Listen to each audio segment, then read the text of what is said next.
Hello and welcome to another episode of your weekly program, Open Talk. On this episode of our program, our guest is a Bahraini writer, a Bahraini author who has published her first book in the year 2007. Just a few weeks ago, she published her final book called I Want a Healthy Pregnancy, and on this episode of Open Talk she will shed light on her publications, but also shed light on the life of a young woman who has had distinguished achievements in the field of writing. I'd like to welcome, of course, Bahraini writer Ms. Alia Almoayed. Thank you very much for being with us today. I hope that the next half an hour will shed light on these accomplishments, these achievements. I'd like to congratulate you for them. To have published 4 books in the past 4 years is what I feel a very great achievement, and something that we should really talk about. Thank you very much. It's a pleasure to be here and talking to you. I love writing, so this for me was a joy to do, to be honest. Great. And I love writing too. I'm a writer in the first place before being on TV, so I probably have some passion for writing, and probably during our discussion we'll shed light on how you started having passion for writing. To start with, I want to go back to the year 2007. Alia, when you first published your first book, speak to us about what was this book about. Well, my first book is called I Want Healthy Kids, and it's written for parents and caretakers, parents and teachers and caretakers, and it's about how to feed their children healthy food. Because as a mother, and I'm sure you can relate to that, it's always easy to read the theory, but it's harder to implement on children. How do you get them to eat healthy? How do you improve their health? And it's always a concern for parents like that. So I discovered that I was seeing a lot of parents in my office who are desperate for a solution about how to get their children healthy. So I started putting tips together, and before I knew it, it was a book, and I thought might as well reach as many people as possible with these tips. And I created I Want Healthy Kids, which was a huge success, thankfully. And it was also translated into Arabic by Jarir bookstores, and it was a bestseller in the Arab world as well. So I think that topic is a very hot topic at the moment. Every parent from whatever generation is always, pulling their hair out about what to do with their children and food. So that was very successful. And then I thought, why not reach kids at an even earlier stage from pregnancy, from the womb, and work on getting the new generation healthier by teaching their parents how to improve the children's health. So that's how this other book was born. But in the past 3 years or 4 years since I wrote the original one, we've been working on one campaign after the other to improve children's health. We work with schools, we work with organizations, with parents, with individuals, with the kids themselves, just to get the message out. Today with the influence of the restaurants and junk food and eating out, parents are having a very hard time setting limitations at home and teaching the kids where to stop and how to do it right. And this is where we come in, basically. In between these 2 books, you had other 2 books too. I co-authored a book called 101 Ways to Improve Your Health. And I wrote a booklet or a guidebook called the Dream Body Eating Plan, which is in essence a weight loss guide. And that was also translated into Arabic. So that's also available for the Arabic readers.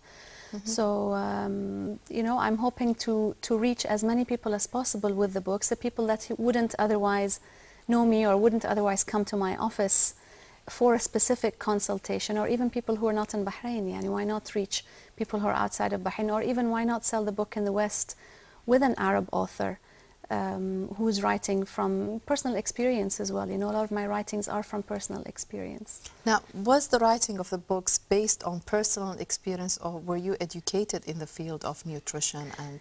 No, I was educated, of course. What happened is that I have a background in public relations. I have 2 other degrees in public relations. And then at some point in my life, I had a health problem.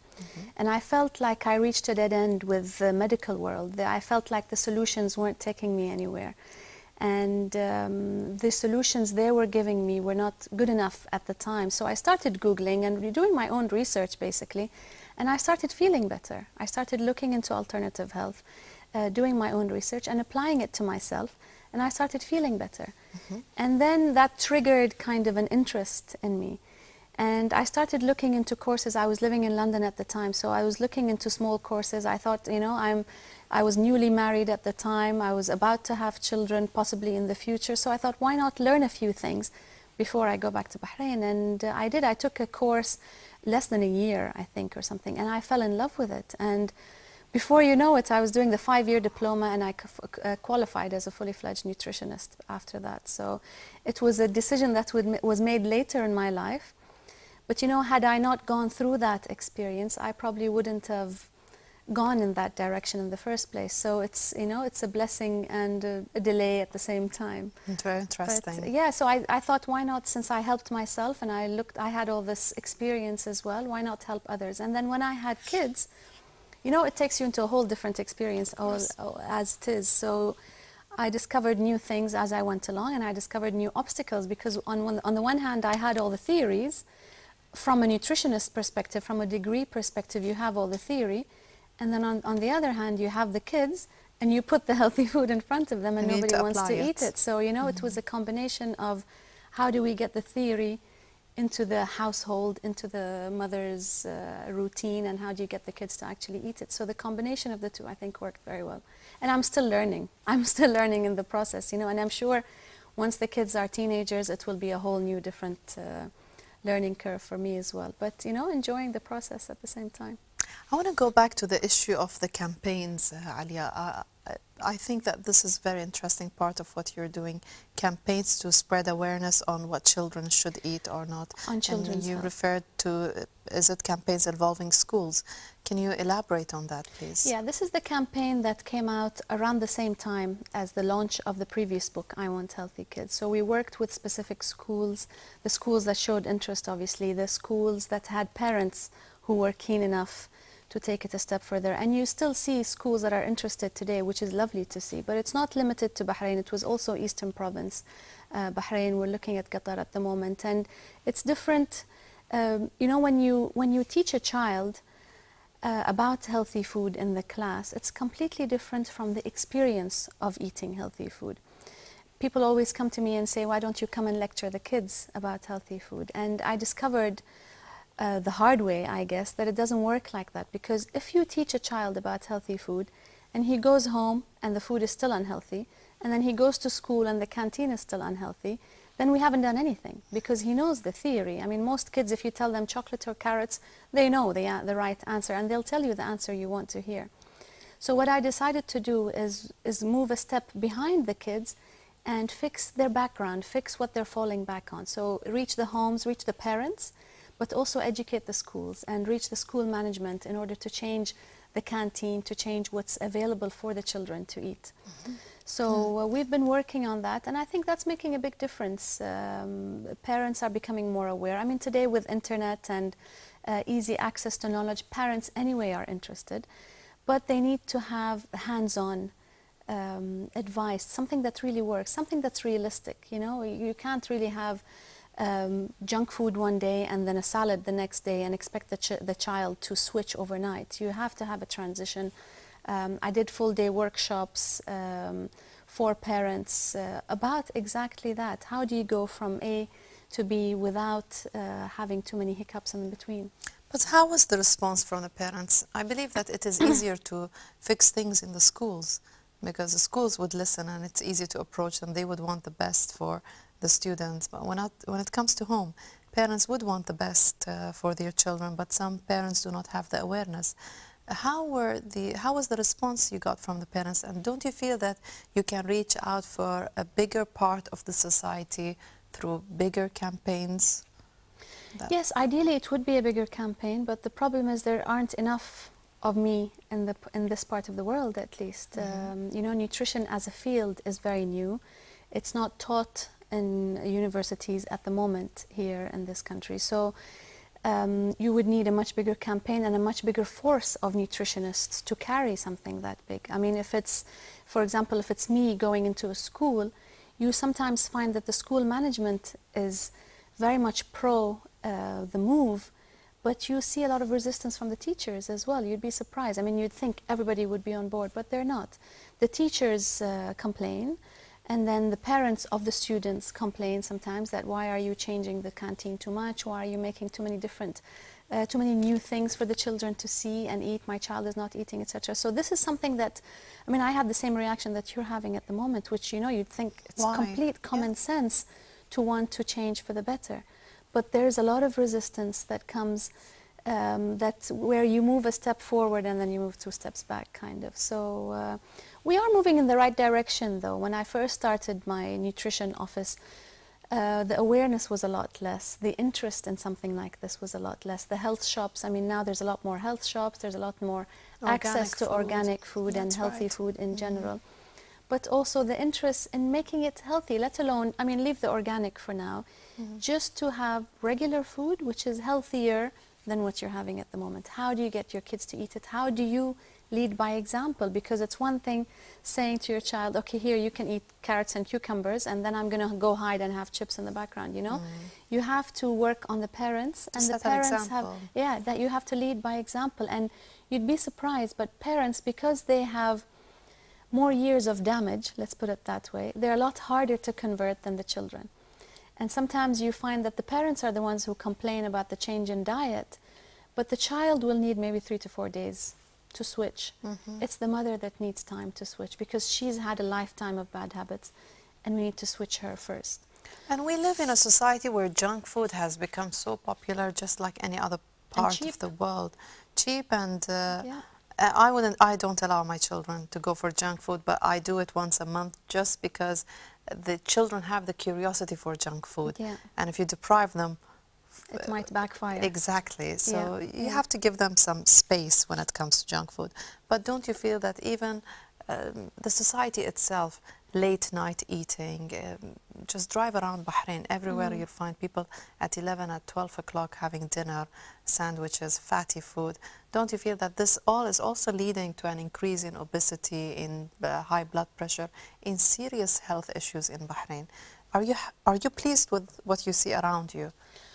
Well, I'm not pleased with what I see in the general public. What I see around me, though, are people who come to me for a consultation, and these are usually people who've gone a step further in order to take themselves to a nutritionist. But it's a combination of many things. It's the combination of the Western eating influence, I guess, with the junk food and the Western restaurants and everything, and an increase in the sedentary lifestyle. I mean, in the past, people used to be farmers and fishermen, and, you know, the activity was a lot higher. So now you have a double effect, kind of, because you have the junk food coming into society, and you have the lack of movement and exercise. From both sides, it's adding to health problems. But a lot of people automatically assume that when there's a health problem, it means it's weight gain. And a lot of parents especially, and I see this very often, they tell you, well, my child is okay eating junk food because he doesn't have a weight problem. And this is very common because you can still have a health problem without necessarily having a weight problem. And, you know, we come from a culture, or I guess maybe it's universal, where your health depends on how slim you are. If you're thin, then, you're fine. Why are you dieting? Why do you need to change your habits? But I see a lot of people who are in perfect shape physically, but the problems are going on the inside. So it's not just the weight. In vitamins, deficiency, skin problems, deficiency in the organs themselves. So health doesn't just mean being slim and being the right weight. But you're dealing with a very tough issue here, Alia. Children and healthy eating. It's a tough issue. You remember there was something on YouTube about how nuggets are made.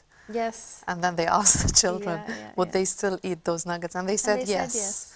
And it's a difficult sector of society that you're dealing with to convince them to convert. Again, the difficulty, as you said, comes with parents defying change and some teachers in schools defying change, which is quite difficult. I'm sure that our viewers now would be interested in knowing, give us some tips, Alia, about replacing what with what would be better for children, how to encourage my child. For parents who are aware of change, could you give some tips or share with us some of the issues that you have researched? Maybe we can help parents change the lifestyle of their children through what they eat. Okay, what I normally say is that if your child is having pizza and burgers now for dinner, for example, and you feel that the ideal would be, for example, steamed vegetables and salad, as an example. You feel that you are here and your goal is up there, and the distance between them is huge. So you feel that it's a very big, daunting project. And as a mother, you feel very depressed, or it's a tough job ahead of you. And what I tell parents is that you don't need to go from here to there just yet. You need to take small, easy steps. So let's say he's having pizza for dinner. Don't change the pizza just yet. Just add things to that you feel are healthier. So with the pizza every day, he would see a plate of carrots, for example, or a bowl of salad, so that visually he can see that this is becoming part of my diet. You know, a child, research has shown that a child needs to see a new food up to 20 times before he'll agree to try it. Interesting. And most people give up after the second time.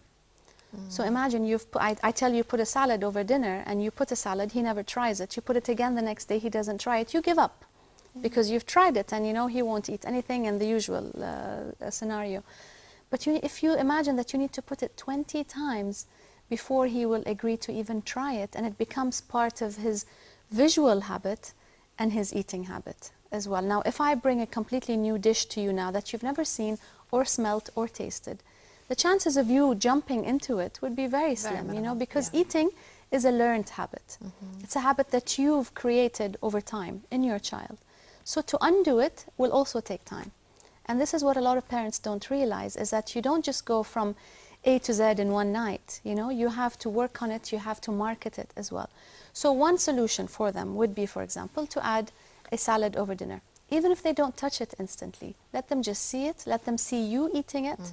You know, say nice things about it when you do have it, market it. You know, I'm a mother, but I'm also the biggest marketer at home, because you're making all kinds of enjoyment sounds when you're eating the salad, and you're telling them about how great it feels, and about, if you have a girl, for example, you can tell her, oh, I already feel my hair is becoming longer and more beautiful now that I ate the salad. For boys, football, whatever, you know, whatever you feel is relevant to that child at the time, you bring that food in and you relate it to that. Because saying, eat this because it's good for you, for the child, it just goes through one ear and out the other. You know, it doesn't make sense at all.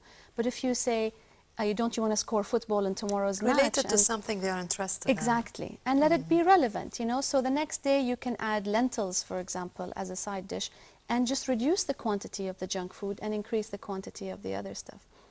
And you'll notice that over time, you will be building a habit. So over time, when he's seen the salad 20 times, and then one day you don't put the salad, he's actually going to ask about it. Even if he hasn't tried it since, but it will become part of his visual routine. And the reason, because you say it's a difficult campaign, reaching children, reaching parents, it is a difficult campaign, but if we can do it right, then we're affecting the whole generation, you know, then before we reach the stage of disease. And whatever you're teaching your children at the moment is what they're going to teach their children as well. You know, you always have your mother's voice in your head, as a mother specifically. You tend to repeat what your parents taught you and what your parents served you as well, even in terms of brands, like food brands. You go to the supermarket, whatever you recognize you put on the table. And if I can switch you, then not only will you affect your children, they will affect their children as well, because this will be what they will bring onto the table when they're older and they have their own kids. It's a shame, really, in a society like Bahrain. We are a population of less than 1 million, and locals are suffering from obesity, high blood pressure, high cholesterol. People joke about it. I have cholesterol, and people joke about it and say, who doesn't have it? Well, we shouldn't have it, really. And I don't consider myself overweight or obese, yet I have it. And as you said, you don't have to be slim or underweight not to have health issues. Something went wrong somewhere, especially in our society, where our food, carbohydrate is a major part of our daily intake of meals, and fat, oil, everything else. Don't you feel disappointed that the society is going in the direction of serious illnesses just because a generation after generation aren't aware of how to feed our children? No, I think, I don't know, I have a very optimistic way of looking at it, no matter how grim it looks. Yes. I feel that maybe because I see people who do change, and I get feedback about mothers who have tried it and it has worked. And I have this amazing belief in the human body. I feel that it has very strong abilities to regenerate if you give it the chance. And no matter what it is that you have, you can easily come out of it if you create the correct environment for that. Now, if you have an environment of lack of exercise and stress and the horrible food that we're talking about, then yes, you're setting yourself up for diabetes and cholesterol and everything.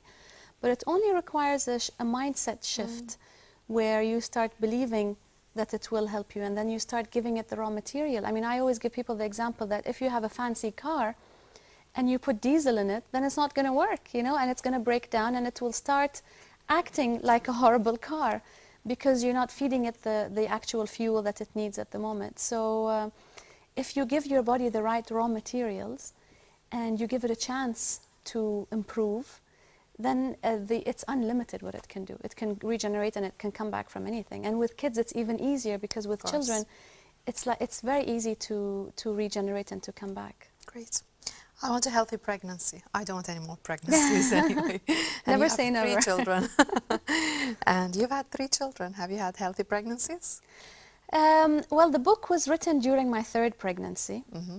And in my 1st and 2nd pregnancy, I didn't know enough about how to have a healthy pregnancy. So this is why what spurred on the book in the first place. I feel like I went through a lot of difficulties, not major difficulties, but a lot of discomforts during my first 2 pregnancies. And when I got pregnant the 3rd time, I was already a nutritionist by then, and I was helping a lot of pregnant women by then. And I realized that people were asking me, let's see what you eat now, so we'll copy you so that maybe we can have a healthy pregnancy. And I thought, okay, let's see, maybe I can apply my theories to this pregnancy in particular and see if it makes a difference. And I felt like it made a big difference. It made a huge difference. And I was taking notes all along. The book actually has excerpts from my actual pregnancy journal during my pregnancy. They're handwritten journals. I've put them as is because I felt like if I was pregnant and I was reading a pregnancy book, I want to know the details. I want to know how she felt.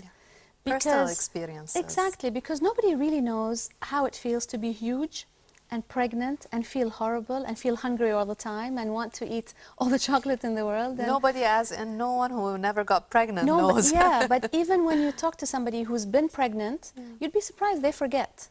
I mean, I'm looking at some of my journal entries, and you forget the emotion that is involved at that time, how you feel, and you know, you look in the mirror and your body has completely changed, your emotions have completely changed, your view on life, you know, your worries are increased. Some people have depression, sometimes you have highs and lows in the same day, you know, just mood swings.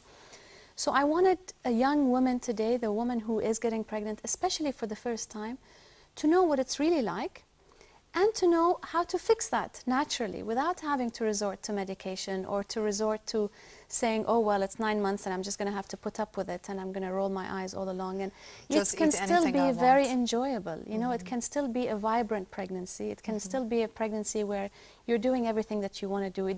Your life doesn't have to stop. You know, because our culture here, for some reason, whenever you're pregnant, you get pregnant and then everybody tells you don't move, don't do anything, just sit there, and then you just sit there because you're afraid of doing anything wrong, and then you end up gaining weight and then you feel horrible. It's a vicious cycle, you know.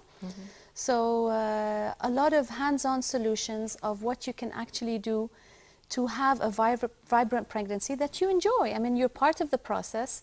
It's a miracle, really, and you know, you can still enjoy it in the process. And it's not just for women to read, it's also for men to read. I always encourage men to read it because, again, it's a conservative culture and we usually keep the man out of it. You know, he doesn't know anything and he doesn't have to know anything, supposedly. But why not? You know, it's his baby as well and it's part of the journey. He should be part of it. He should be part of it. And it's nice to be able to read a book that takes you into the mind of a pregnant woman so that you can understand your wife better. You know what to do or what not to do, at least. Yes. You can relate to her a bit more. And it's a big change because I hear a lot of men complaining that I don't recognize my wife anymore. I don't know. She's moody. Everything I do is wrong. I don't know what I'm doing. And this is a serious concern. I mean, I guess maybe it's a universal concern, but here nobody talks about it.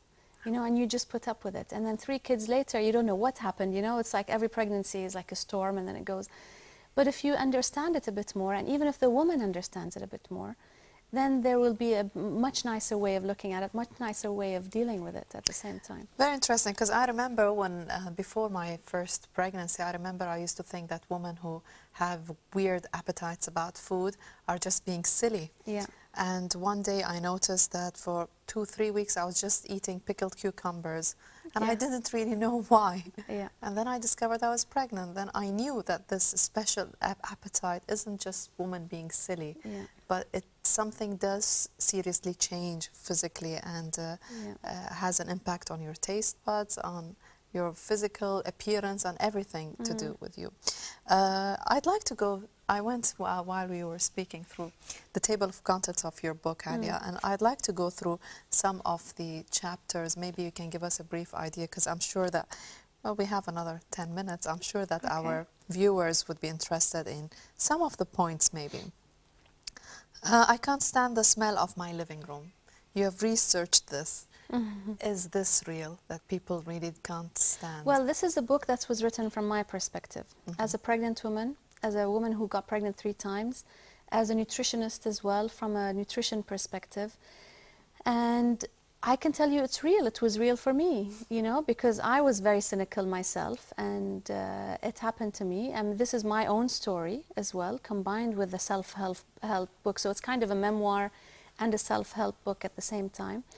So I discovered that there was a point where I couldn't stand the smell of my living room. And you know, it's one thing to feel that and be miserable about it, but then on the other hand, it's actually very funny, because you hear all kinds of stories, and this is kind of an angle that that book takes, because you can't fix it, so you might as well laugh about it, you know, because you hear stories about women who can't stand the smell of their husbands and their mother's house, and a fridge. A woman couldn't stand the smell of the fridge. Whenever she'd open the fridge, she'd get nauseous. And again, like you, before I got pregnant, I thought they're just being silly, or they're, you know, trying to get attention. But it happens. And sometimes it happens because of a specific deficiency in the body that's going on.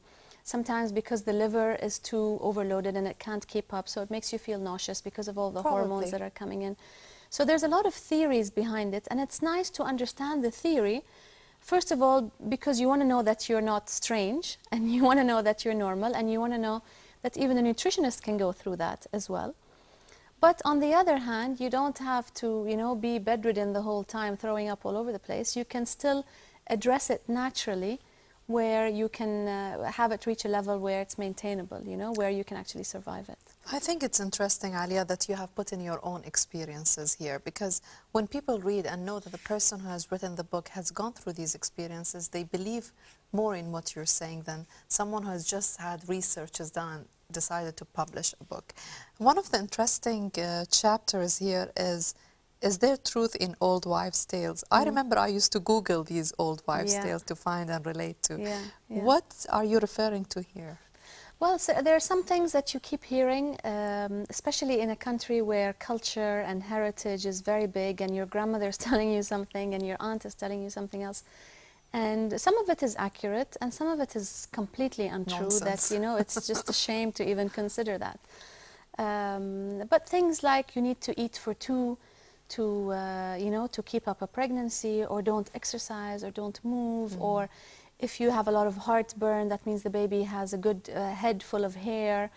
I mean, I used to hear all kinds of scary, strange things. And if you look at my journals, my pregnancy journals, it would say, for example, today I heard so-and-so tell me that so-and-so, and I'm completely confused. I was young, you know, newly married. I didn't know. You thought they could be right. They could be right, yeah. How do I know if I'm eating the right things or not? So, but a lot of people, funny enough, I mean, everybody loved the idea of adding my own pregnancy journals and adding my own experience. But I had a few comments from people saying, well, you know, this is a very conservative culture. This is very personal stuff that you're putting out there. Are you sure you're okay with that?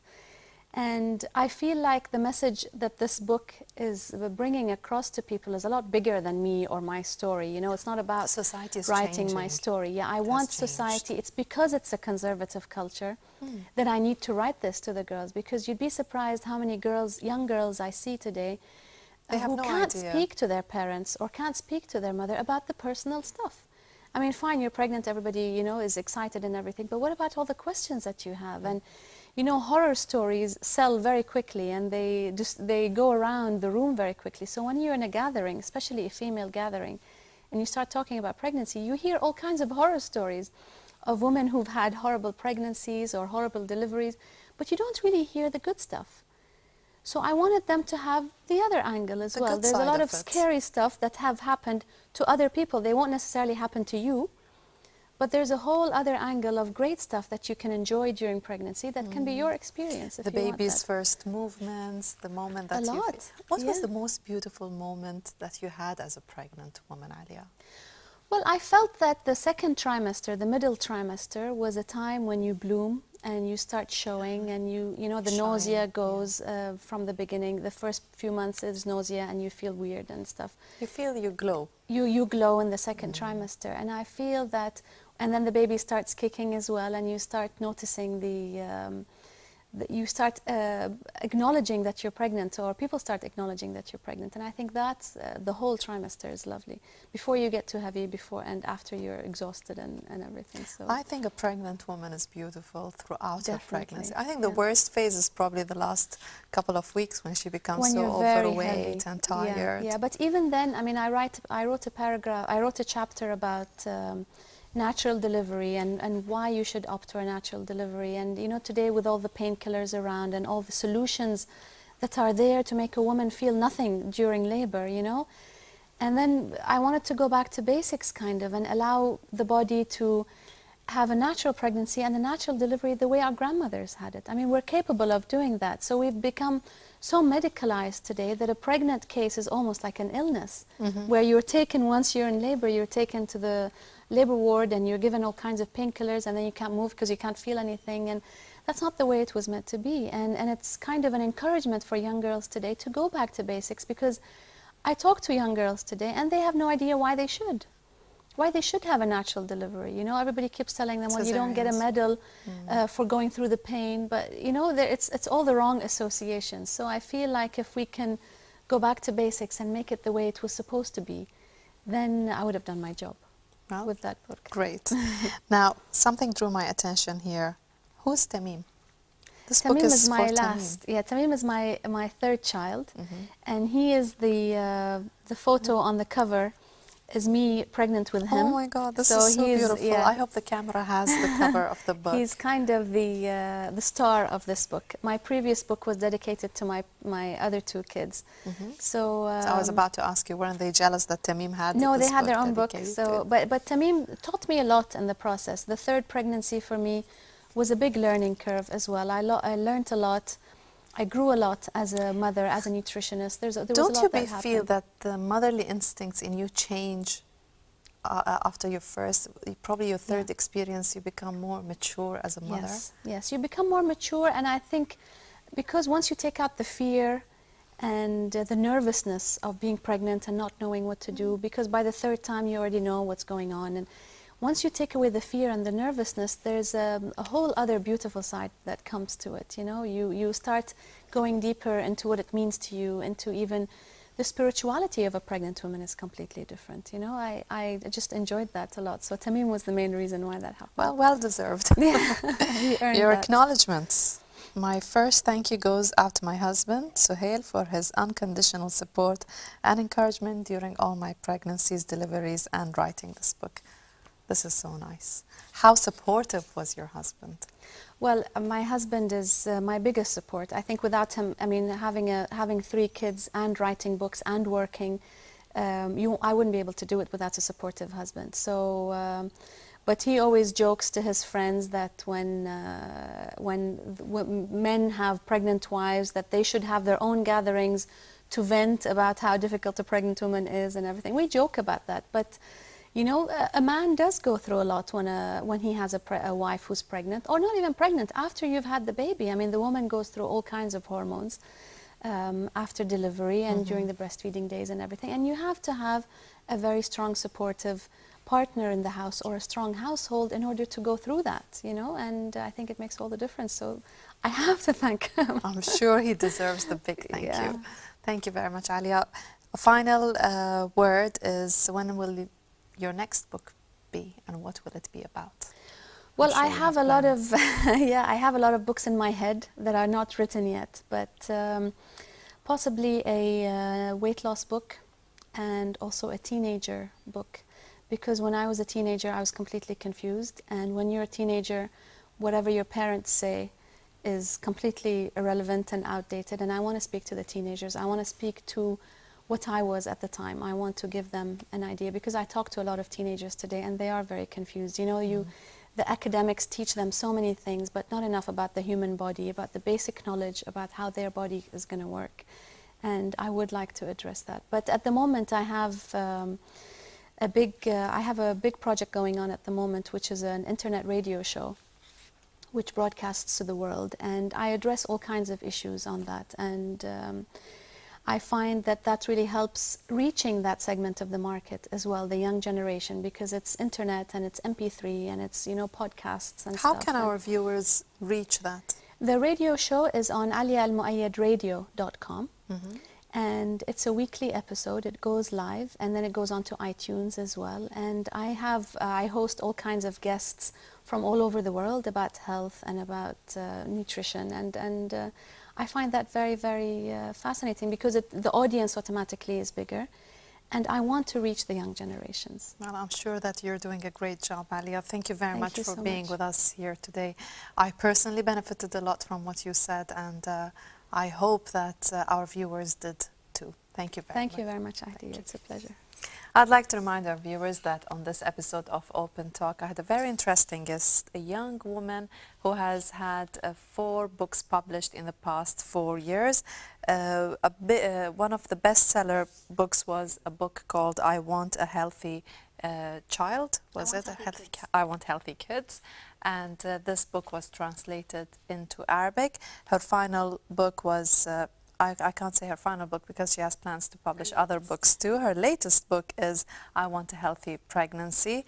During the past half an hour, we shed light on the importance of having our children have healthy food, the importance of having healthy pregnancy, how women can enjoy their pregnancies through practicing the right things. This was a very interesting episode, because I rarely host on my program Bahraini writers who have published books in English, and I think we need more than that. We need more Aliyah to reach out to the society, to organize campaigns that spread awareness among teachers, spread awareness among parents on how to guide their children to a healthy and a good nutritional life. Until we join you next week on another episode of Open Talk, thank you very much for joining us.